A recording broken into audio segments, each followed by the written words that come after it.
കൈ കഴുകാതെ കണ്ണിലും മൂക്കിലും ഒക്കെ തൊടുന്നത് അണുക്കൾ ശരീരത്തിൽ എളുപ്പത്തിൽ പ്രവേശിക്കാൻ വഴിയൊരുക്കും. അതുകൊണ്ട് തന്നെ കൈ ഇടവേളകളിൽ കഴുകുക എന്നത് ഇമ്പോർട്ടന്റ് ആയിട്ടുള്ള കാര്യം തന്നെയാണ്. എന്നാൽ അമിതമായ കെമിക്കൽ അടങ്ങിയ ഹാൻഡ് വാഷ് ഉപയോഗിച്ച് കൈ കഴുകുന്നതും അത്ര നല്ലതൊന്നുമല്ല.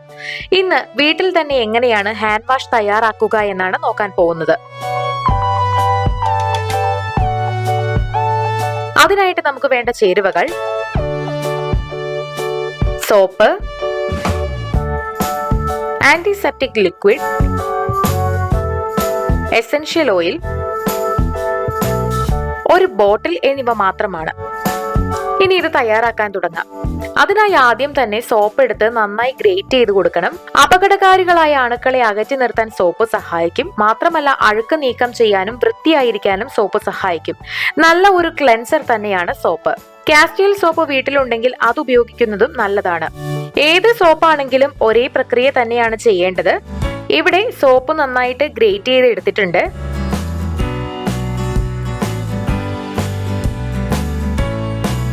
ഇനി സ്റ്റവിൽ വെച്ചിരിക്കുന്ന പാനിലേക്ക് ആവശ്യത്തിന് വെള്ളം ഒഴിച്ചു കൊടുക്കുക. ഇതിലേക്ക് ഗ്രേറ്റ് ചെയ്ത് വെച്ചിരിക്കുന്ന സോപ്പ് ഇട്ട് കൊടുക്കാം. ഇതിനി തിളപ്പിക്കണം. 20 മുതൽ 30 മിനിറ്റ് വരെ നന്നായിട്ട് കുറഞ്ഞ തീയിൽ തിളപ്പിക്കണം. ഓരോ 10 മിനിറ്റിലും നന്നായി ഇളക്കി യോജിപ്പിച്ച് കൊടുക്കുകയും വേണം.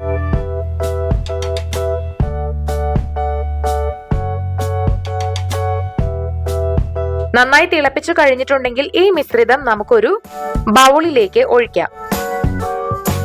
ഇനി ഇതിലേക്ക് 1 സ്പൂൺ മുഴുവനും ആന്റിസെപ്റ്റിക് ലിക്വിഡ് ഒഴിച്ചു കൊടുക്കുക. മുറിവുകളിലൂടെയും പ്രാണി കടിച്ചുണ്ടാകുന്ന മുറിവുകളിലൂടെയും അണുക്കൾ ശരീരത്തിലേക്ക് പ്രവേശിക്കുന്നത് തടയാനും അണുക്കളെ കൊല്ലാനും ആന്റിസെപ്റ്റിക് ലിക്വിഡ് സഹായിക്കും. അവസാനമായിട്ട് 2-3 തുള്ളി എസൻഷ്യൽ ഓയിലും ചേർത്ത് കൊടുക്കണം. നല്ല ഒരു സ്മെല്ലിനും അതുപോലെ ബാക്ടീരിയ തടയാനും ഒക്കെ ആയിട്ട് എസൻഷ്യൽ ഓയിൽ സഹായിക്കും. ഇതെല്ലാം ചേർത്തതിന് ശേഷം വീണ്ടും നന്നായി ഇളക്കി യോജിപ്പിക്കുക. ഇനി ഇത് ഒരു രാത്രി മുഴുവൻ ഇങ്ങനെ തന്നെ ഇരിക്കാനായിട്ട് വിടണം. ഒരു ജെൽ കൺസിസ്റ്റൻസി കിട്ടാനാണ് ഇങ്ങനെ ചെയ്യുന്നത്. ഒരു രാത്രി മുഴുവൻ വെച്ച് എടുത്തിട്ടുണ്ട്. കണ്ടില്ലേ, ഈ ഒരു പാകത്തിനാണ് കിട്ടിയിട്ടുള്ളത്. ഇതിങ്ങനെ ഒരു ജെൽ കൺസിസ്റ്റൻസിയിൽ കിട്ടിയിട്ടുണ്ട്. ഇനി നമുക്കിത് നന്നായിട്ട് ഇളക്കി കൊടുക്കാം. നല്ല ഒരു പാകത്തിന് കിട്ടും. ഇങ്ങനെ ഒരു പാകത്തിന് ഇളക്കി എടുത്തു കഴിഞ്ഞിട്ടുണ്ടെങ്കിൽ ഇത് നമുക്ക് ബോട്ടിലിലേക്ക് മാറ്റാം.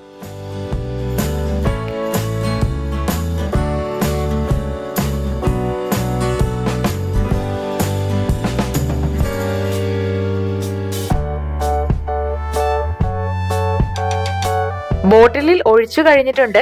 ഇവിടെ നമ്മുടെ ഹാൻഡ് വാഷ് കംപ്ലീറ്റ് ആയിട്ടും റെഡിയായി കഴിഞ്ഞു. സാധാരണ ഹാൻഡ് വാഷ് തന്നെയാണിത്. അതുപോലെ തന്നെ ഇത് ഉപയോഗിക്കാം. ബാക്ടീരിയകളെയും വൈറസിനെയും ഒക്കെ കൊല്ലാനായിട്ട് ഈ ഒരു ഹാൻഡ് വാഷ് സഹായിക്കും. നല്ല ഒരു സ്മെല്ലും ഈ ഒരു ഹാൻഡ് വാഷിനുണ്ടാകും. അപ്പോൾ നിങ്ങളും തീർച്ചയായിട്ടും ഇതൊന്ന് പരീക്ഷിച്ച് നോക്കുക. നല്ല എഫക്റ്റ് ആണ്. വീഡിയോ എല്ലാവർക്കും ഇഷ്ടമായെന്ന് വിചാരിക്കുന്നു. ഇഷ്ടമായെങ്കിൽ തീർച്ചയായിട്ടും ലൈക്ക് ചെയ്യുക, ഷെയർ ചെയ്യുക, കമന്റ് ചെയ്യുക. ഇതുപോലുള്ള കൂടുതൽ വീഡിയോകൾക്കായി സമയം മലയാളം സബ്സ്ക്രൈബ് ചെയ്യുക.